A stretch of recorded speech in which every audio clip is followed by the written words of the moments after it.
היי, hello everyone, שלום לכולם, אני אגיד כמה מילים בעברית ואז אנחנו נעבור לאנגלית.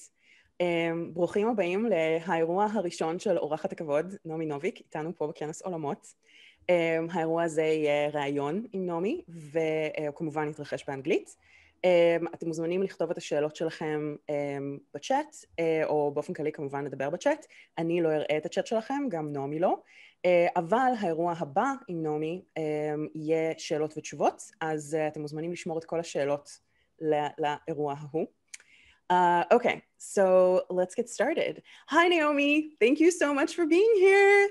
Hello, thank you so much for having me, and I only wish it were actually physically there. But we wish that too. Thank you for joining us from New York. And so my first question to you is going to be, did you do any historical research when you were writing the Temeraire series? Yes. So for the Temeraire series, in fact, I started my historical research with an impressive amount of forward planning when I was around 10 years old. And I found my first biography of Napoleon. And I don't know if this is necessarily visible in the Temeraire books, but I actually was like a huge little Napoleon fangirl. From like a young age, because obviously, you know, the kind of biography that you get when you're 10 years old, it's sort of like hagiographic, and it was like all these fun little stories and anecdotes from his life. And so obviously I made him the big villain of my series. But I had to do, you know, the Temeraire series. It's interesting because I had loved that period in fiction, but the fiction that I had read was Georgette Heyer, Jane Austen, and those were really, like, to me, you know, Jane Austen required no improvement. It was just perfect. That's all. I just ate it up and didn't feel the need to like put my own 2 cents in. And then in 2000, this was in late 2003, actually, I saw the Master and Commander movie, and I came out of it, and I was like, you know, that was a pretty good movie. I'll pick up one of the books, and I picked up the book. And 2 weeks later, I'd seen the movie 3 times. I'd read all 21 books, and it was sort of like that kind of alchemy that happens for me quite a lot in fandom, where, you know, I have this thing that I've fallen in love with right now, and it pulls in the things that I've loved from the past. And so it pulled in my sort of Napoleon love. It pulled in my Jane Austen love, my Georgette Heyer love, that sort of Regency romance, and mingled it with the sort of swashbuckling adventure quality of the Age of Sail. And then I sort of, because this is what my brain does, it was like, but there could be dragons, and that would be even better. and so, you know, so that was essentially the starting point, the kind of like little big bang moment for me for Temeraire.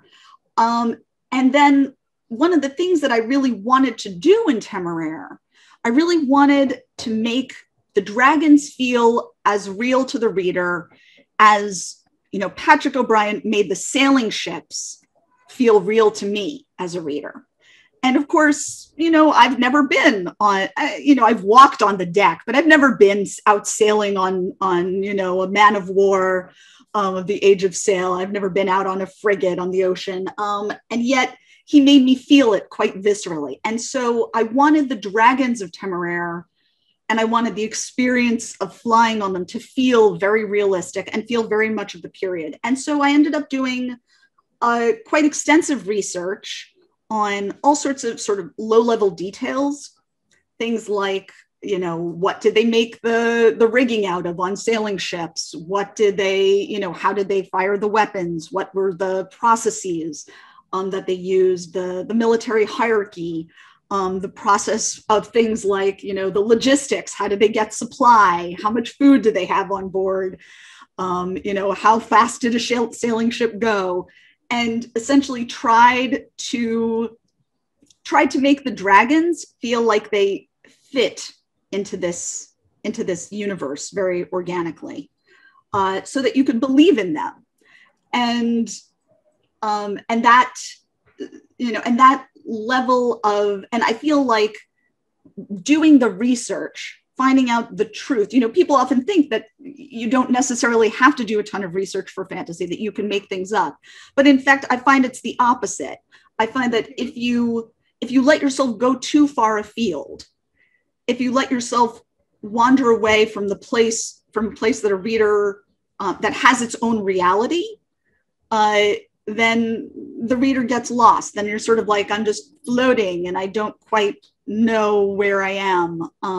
And so having those details really allowed me to kind of ground the reader. And that was kind of the idea. Okay. That's pretty amazing. A lot of people debated whether you had done research about it or were just like, well, this is fantasy, so it doesn't really matter. So it's really fascinating to hear you say that. Yeah. No, in fact, I'm trying to look around myself. I don't have the book in this room. I have various books in various rooms of my house. But I have this wonderful, for the battles in particular, for the campaigns and the battles, there's a wonderful book called A Military Atlas of the Napoleonic Wars, wow, which was written by a few military officers. And they essentially take like topographical maps and show you for all the major battles of the Napoleonic Wars. They don't just show you a single map. They show you about 5 maps for each battle, showing wow, you how the forces were being maneuvered around. And a lot of the details that were shared there really informed a lot of the choices because, for instance, so I was thinking about what changes do I want to make to history? Some historical fiction tries to change history as little as possible. I very much wanted to draw all my changes come from basically Temeraire coming to the West. Mm-hmm. And because Temeraire comes to the West, Lienne eventually ends up coming to the West and joining Napoleon. And that is in fact the more direct impetus for change, because Lienne essentially tells Napoleon, this is how you run logistics for an army of dragons. And he listens and adopts it and essentially works it. I have him work it into what he was already doing with a corps system, which was his big innovation. As a military leader, that he essentially divided his army up into these separate units. Sorry, I'm totally nerding out on Napoleon here, but it's fine. So, the innovation, very simplified. I'm not, in fact, a historical, professor. But so he split up his army into fairly independent corps, each under a competent commander. And the idea was that any one corps had all the pieces of a full army. So it had infantry, it had cavalry, it had artillery, and because of this, any one corps, if they met the enemy in the field, the goal was they were moving around. They were all separated enough that they could all live off the land, and therefore move very quickly because they had less supply issues. And then if one of them ran into the enemy, because in fact the war, the story of the Napoleonic Wars is basically, oh hey, here's the enemy army, we didn't know they were here. You didn't have cell phones, you couldn't say like, hey, I just found the enemy. It was many times scouting information was wrong or went astray. But if one piece of the one corps hit the enemy, they could hold them off while the rest of the army concentrated very rapidly. And so very quickly, you could either outflank the enemy, you could overwhelm the enemy with numbers. And so essentially trying to respect the historical realities, the things that he actually did, and think about how could I take this and have dragons almost amplify it. Essentially, turn it up to 11.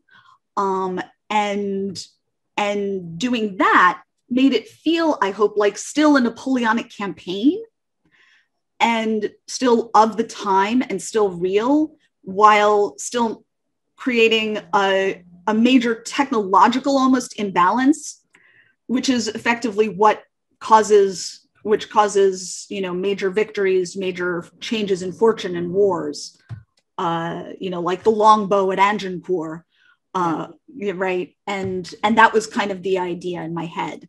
But yeah, so I did actually do quite a lot of research for the Temeraire books. Okay, I'm gonna swerve into a different area of your work, and I'm gonna ask, what is it about fairy tale retellings that draws you? And do you have some kind of process for choosing a particular story or fairy tale to kind of adapt or work with?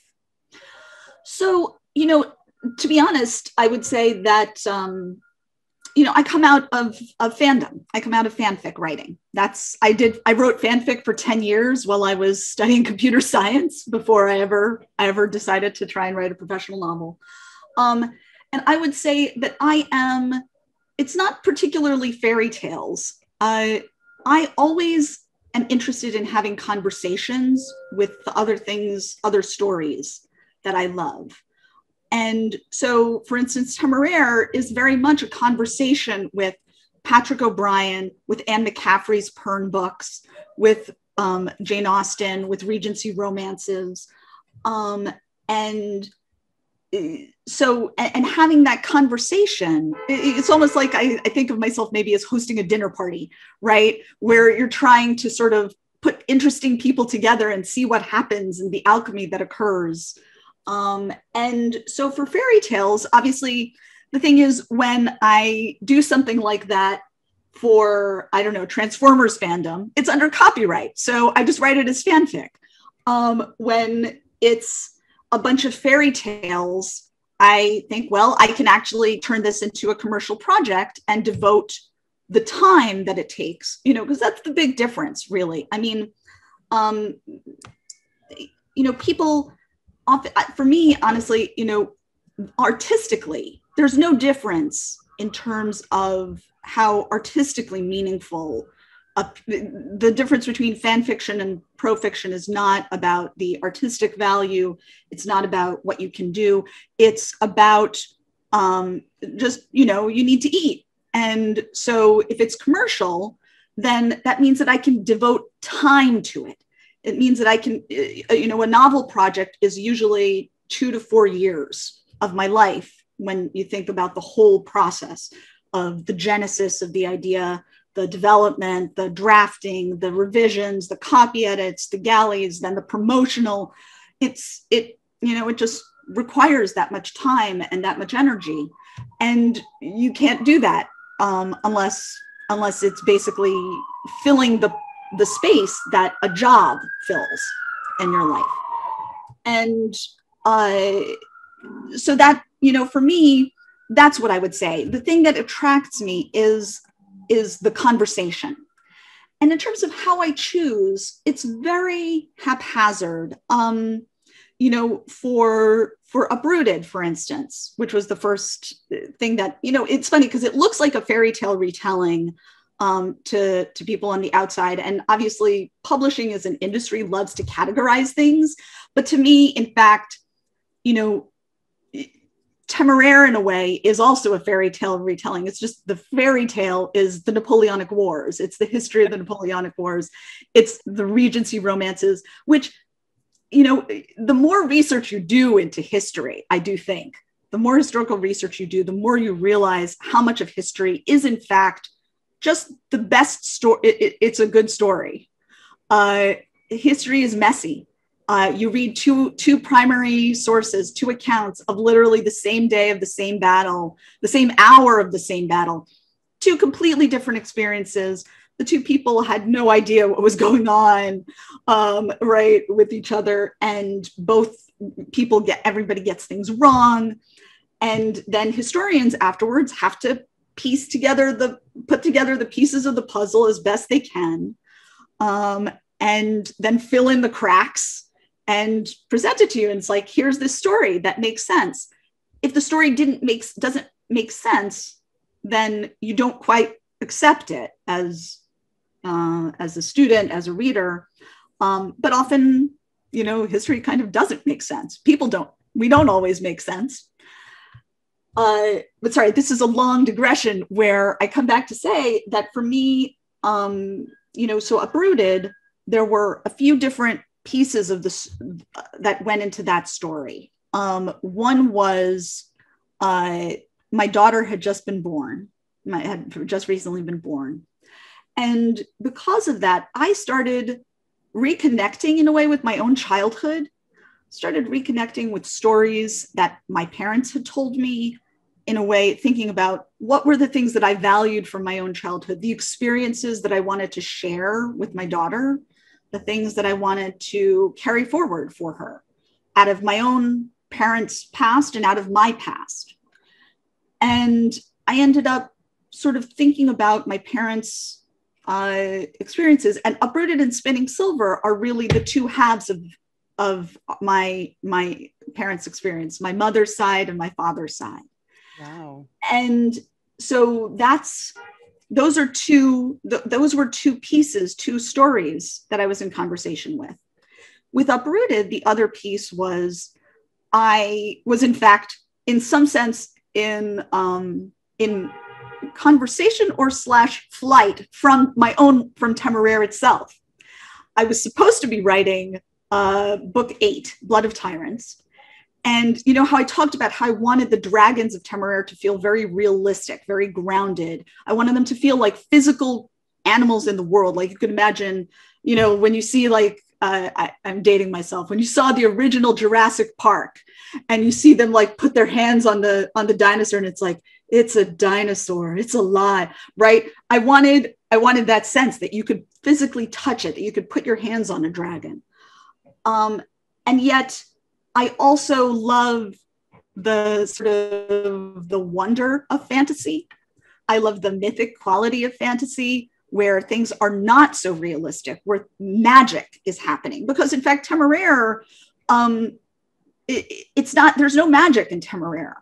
They're dragons, but they are presented to you. And obviously you have to accept, you have to hand wave certain things like, where are they getting all the cows to feed all these dragons? Shh, you just, but that's more like, pay no attention. That's not the important thing. Just accept this one piece of the story and come with me. Whereas I really kind of wanted to get into a more magical place. And I wrote the first line of Uprooted, which is, our dragon doesn't eat the girls he takes. And that's a very fairy tale-like line. That's connecting to the myths and legends of dragons who demand, sacrifices, the more broader concept of the maiden sacrifice. And that was sort of the story that I engaged with. Poland has a very famous legend of the Wawel dragon, which was one of the stories that I learned as a child that kind of went into this.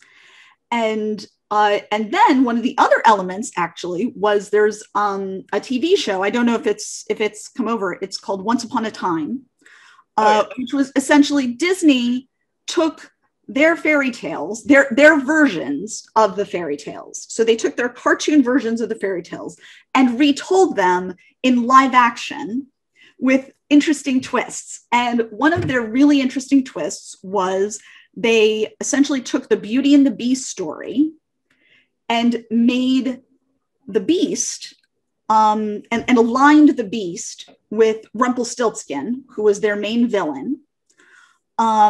And they made him not monstrous physically. He wasn't like, shaggy werewolf type monster. He was monstrous inwardly. He had taken on power, evil magic, to basically become this sort of enormously powerful evil sorcerer. And I thought that's brilliant, that idea that the evil was on the inside of the Beast as opposed to on the outside. And then the problem for me was the thing that I was like, you missed a step, was they gave him all this magical power and they had Belle and they didn't give Belle any magical power. And what that meant was there was suddenly this enormous magical imbalance where in power imbalance, which is also, in fact, in the original story, the sense that, Belle is completely coerced, and the sense in which, you can't, and I kind of sort of didn't believe in it. I don't believe, what works in the original story is when the beast lets go of his power, where he loses his power and stops coercing Belle, is the only way that she can actually ever truly love him. But when you have such an enormous power imbalance between the two of them, that can't happen, because he can't stop being sort of the evil sorcerer in a way, because they needed him to be the dramatic evil sorcerer for their show. But so I felt quite dissatisfied with that. And I said, you needed to make Belle, you needed to give her magic. And so all these pieces kind of go into the melting pot. And that's where Uprooted came from. And Spinning Silver, the most immediate impetus was there was an anthology being written called The Starlit Wood. And the idea was that every single writer would do a retelling of a different fairy tale. And they wanted us to all choose different ones. So they gave us a long list or choose a different one. And they were sharing these fairy tales with us. And I procrastinated, and the list got shorter and shorter and shorter. And finally they were like, all right, we really need to know which story are you doing? And I looked at the list and Rumpelstiltskin was on it. And actually, it's interestingly no connection to Once Upon a Time character for me at all, because instead what it connected to for me was, for me, Rumpelstiltskin has very obvious sort of anti-Semitic overtones. It connects to the blood libel story, that he wants to steal a child, the hoarding of gold, that constant sort of negative depiction. And the gold in it connected for me because my grandmother, my father's mother, was once arrested for smuggling gold. This was in the days of the Iron Curtain, and where people didn't want to keep their money in the currency. People didn't want to keep their savings in the currency of Russia and Poland, because it was being devalued. It was being controlled by the central state. So it wasn't safe really as an investment. And what they wanted to do was they wanted American dollars. So what they would do is they would buy gold, smuggle it out of the country, and get dollars back. And my grandmother was involved in this, and this was completely illegal. And my grandmother was one of these people, so the story, my father's story of World War II is, my grandfather, they lived in Vilnius, in Lithuania, now in Lithuania. At the time he was born, it was actually still part of Poland legally. But so, they lived with their whole family in this community. And then basically, the Nazis were coming in, and my grandmother didn't want to leave. Her whole family was there. And my grandfather literally physically dragged her with her two small children, 6 and 3 years old, and shoved them on a truck that was fleeing to Russia. And in fact, they didn't want to let him get on it. They didn't want to let my grandfather get on it. And my aunt, was clinging to him and crying and sobbing. And because of that, they let him get on the truck. But so then they come into Russia, and there's an announcement going around that every man has to go volunteer for the army. And if you don't, you're going to be shot. So my grandmother made my grandfather go. It turned out that if you were refugees, you didn't have to do this. But once he went in, they weren't letting you out. That was it. So then my grandmother is alone with 2 small children in this country with nobody. And, the stories that my father told me about this, in fact, the story of being put on the truck, he told me these stories when I was young, when I was very, very young. And he told them with like, he was laughing, he told them with humor, he made them sound adventurous and exciting. And as children do, right? You take your cue from your parents' emotions, not from their words. And so I experienced these stories but at this time, right, my child had been born and I was thinking about these stories again. And suddenly I was like, wait a second, this was all horrible, right? And these were the kinds of stories that, as you get older and your parents tell you their stories from their childhood over and over again, and they repeat themselves, and you're like, yeah, mom, yeah, dad, and you get sort of bored, and they stop sort of resonating. And then all of a sudden they became real to me in a very real, visceral way, partly because, I put myself in the position of the adult suddenly. I was the mother, thinking like, I've got these two tiny, helpless children. What am I going to do?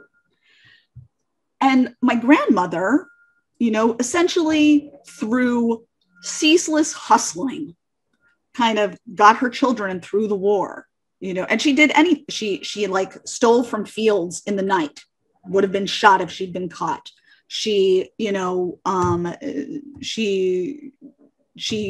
My father got taken to a hospital at one point because he had dysentery, and she decided he was going to die in the hospital. So she stole him she had to break into the hospital to rescue him.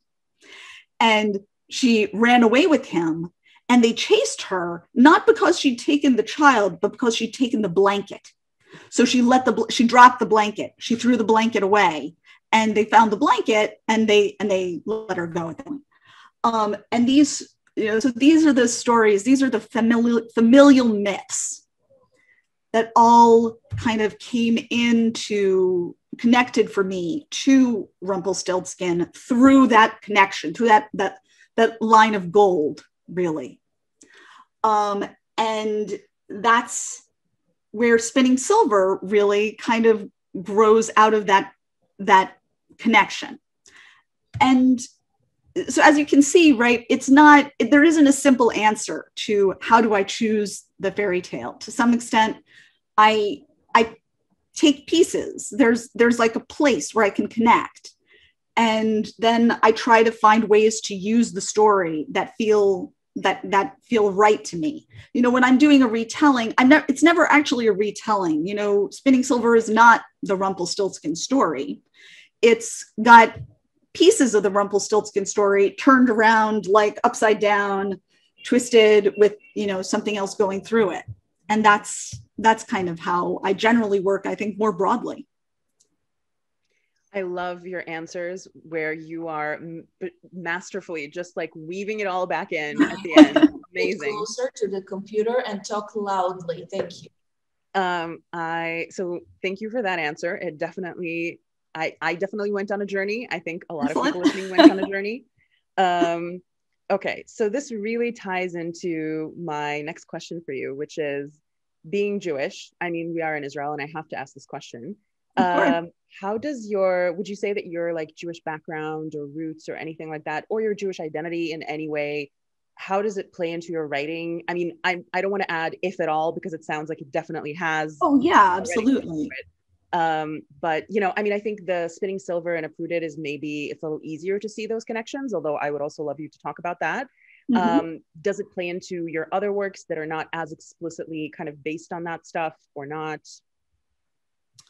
I think it's interesting because, so of course, my own Jewish identity always felt a little bit fraught for me growing up as a child, because, my mother, so I talked about Uprooted as her story, and her story was that she uprooted herself from all her family, all her connections in Poland in order to choose staying in the United States with my father, and having me and my sister, right? In a way, she chose us over all her roots. That was fundamentally the choice she made. and that she felt completely severed because it was too painful for her. She felt very guilty. And this is partly because of those different experiences. So my father, being Jewish, his experience of life in Eastern Europe, in Lithuania, he felt himself besieged in all his stories of life then. He clearly felt himself, as Jews obviously were, this minority within a country where the country itself, which was not something that that he emotionally connected to, but that he that I was able to recognize through his stories. That these countries like the Baltics felt themselves enormously threatened by Russia on one side, Germany on the other, this sort of sense of being like encroached upon on all sides, your identity as a people, your freedoms, all threatened really.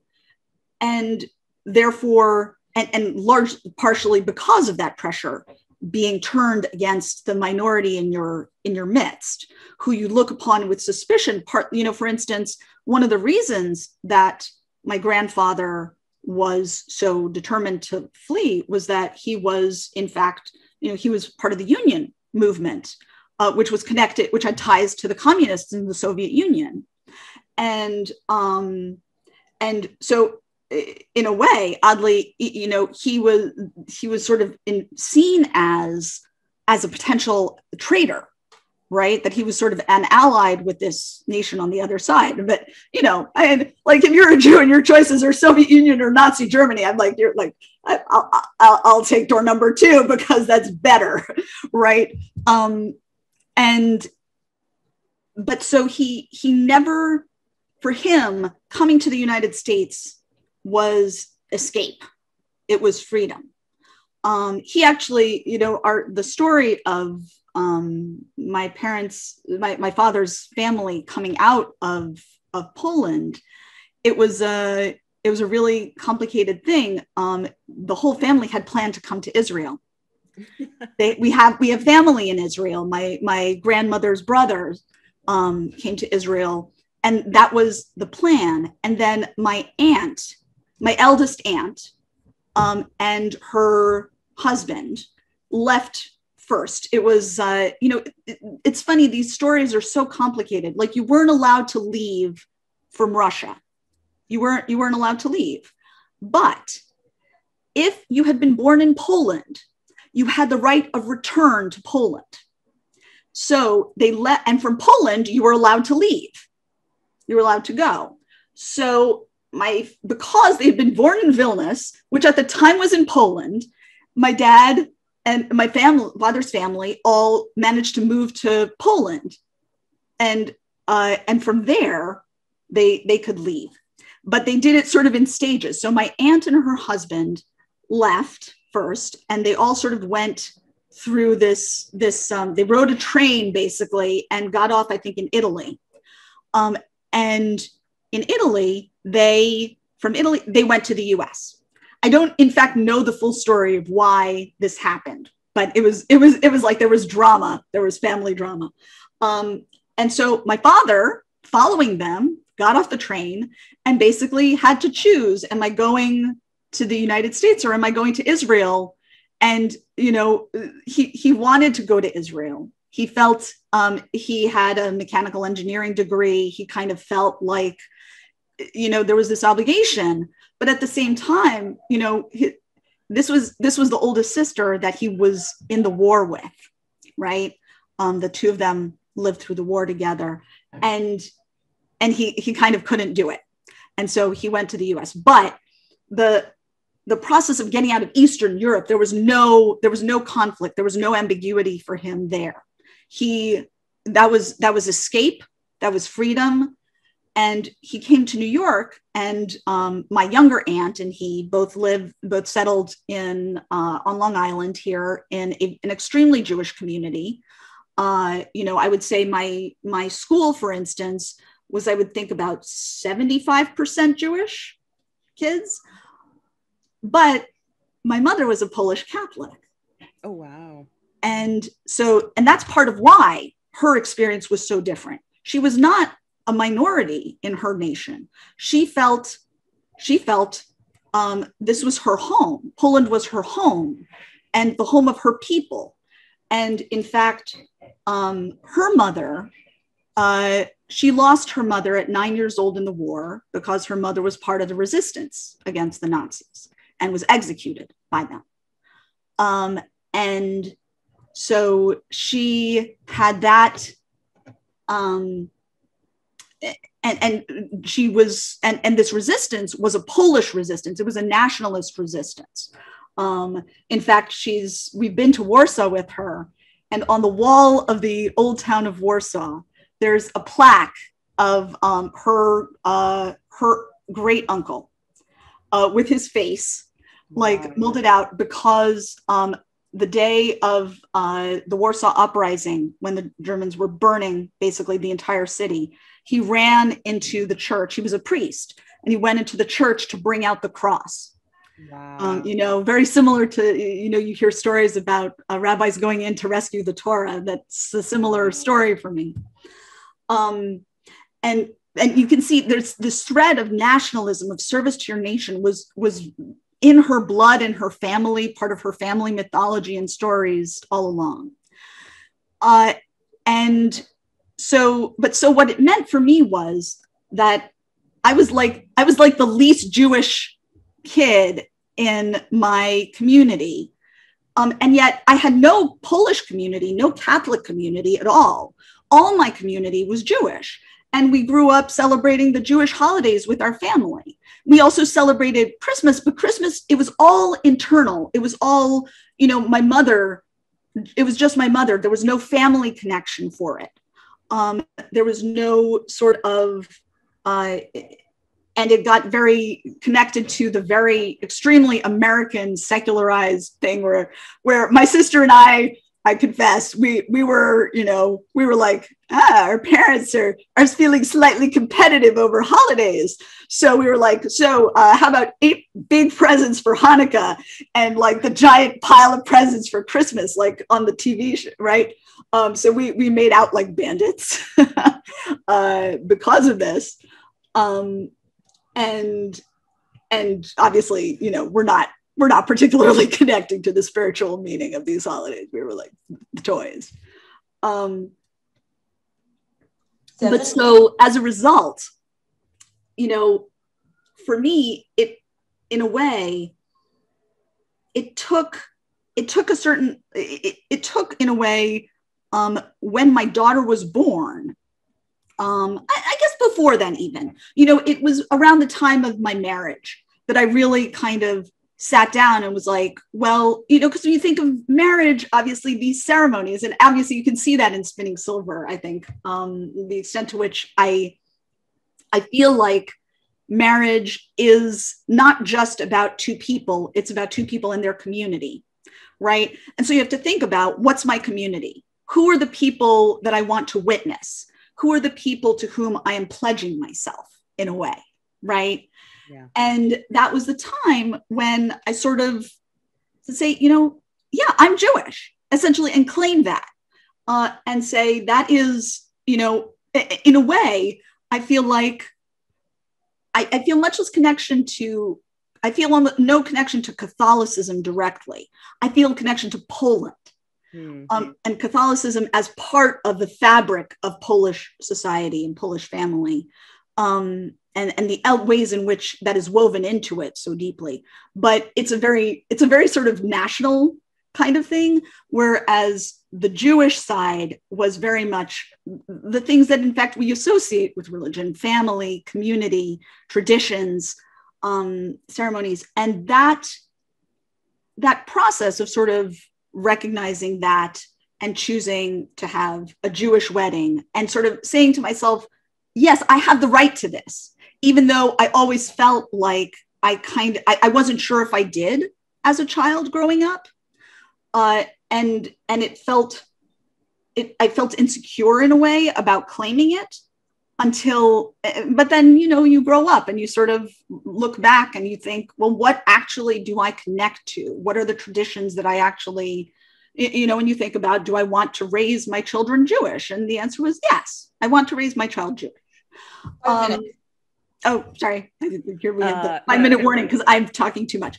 And sorry. So just to summarize that up is that I would say that experience, that large sweep of experience of growing up with those traditions and that culture, just being immersed in it in a certain way, swimming in it. So that's the thing that you don't understand as a child, that you just pick up by osmosis. And then the process of, as an adult, recognizing it and choosing it, I think does strongly inform my writing. The sense of choosing your community and the value of choosing a community and making yourself part of a community by that choice. Okay, we have a few minutes left.